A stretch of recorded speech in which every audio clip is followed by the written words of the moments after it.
د ولسمشر غني په اړه داسې څه چې تاسې به نه ترې خبر په اړه یې تازه چا څه ویلي. سلام ستړي مه شئ. امریکایي خبریال جورج بیکر د اشرف غني په اړه حیرانوونکې خبرې لیکلې. دی وایي ولسمشر محمد اشرف غني یوازې 4 ساعته خوب کوي او د لمر خاته نه مخکې پاڅېږي. هغه هر سهار له 2 څخه تر 3 ساعتو پورې مطالعه کوي. د سرطان له امله یې د معدې له نیمۍ ډېره برخه بیکاره ده چې ډېر کم خوراک کوي. د هغه په رژیم کې یوازې یو څو کجورې او یو څه یخني شامله ده. دوی ټول حکومتي نه حکومتي او بهرني راپورونه په خپله لولي او هیڅ ډول پرېکړه تر هغې نه کوي تر څو چې هر څه په خپله مطالعه کړي نه وي. هغه دومره حساس دی چې د استرالیا د بهرنیو چارو وزیر سره د لیدلو د مخه هغه د استرالیا هېواد د نړۍ نورو هېوادونو سره د مرستو په اړه ټول معلومات درلودل او اوږدې خبرې پرې وکړې تر څو وزیر مرستو ته وهڅاوه. ولسمشر اشرف غني د متحده ایالاتو د بهرنیو چارو له وزیر سره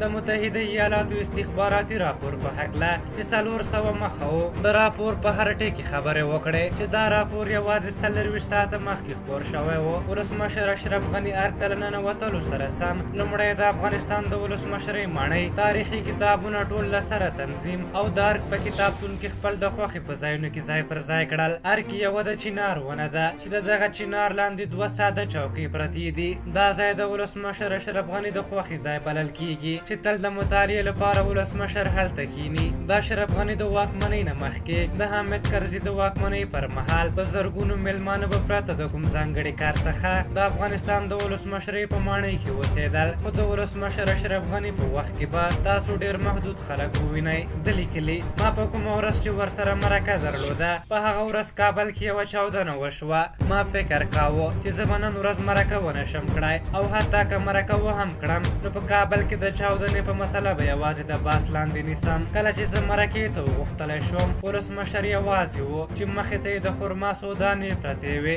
د روغبړ نه وروسته ما ولسمشر ته د کابل د چاودنې مسله یاده کړله. ولسمشر وویل بدبختانه دا نوې خبره نه ده. زموږ هېواد په یوه تپل شوې جګړه کې ښکېل دی. زه به تاسو ته یو څه نوي ووایم. غازي امان الله خان د کابل د فاضله اوبو د سیسټم لپاره 100 کلن پلان جوړ کړی و چې هغه یې پیل نه شو کړلی. خو نن ما هغه پلان د 300 انجینرانو په مرسته له سره پیل کړ. دا د 100 کلونو لپاره د کابل د فاضله اوبو سیسټم تر ټولو غوره ترتیب دی. هغه خپلې خبرې کولې او ما په حیرانتیا اورېدلې. سوچ مې کولو هغه اوس هم یو پروفیسور دی او دا ټول افغانستان د هغه ټولګی دی. هغه یا د افغانستان جیمي کارټر یا مهاتما ګاندي دی خو هغه د ګاندي په څېر آرام نه دی. د ټول شته په پلازمینه کابل کې یو تاریخي کور او 2 کتابونه دي. په هر حال تاسو د ولسمشر غني په اړه څه نظر لرئ؟ خپل نظرونه مو راته په کومنټ کې ولیکئ. که زموږ ویډیو مو خوښه شوې وي ضروري لایک کړئ. تر بیا چې تاسو پر ته راځم بلې وبخښم کې خدای مو سپارم. د الله په امان.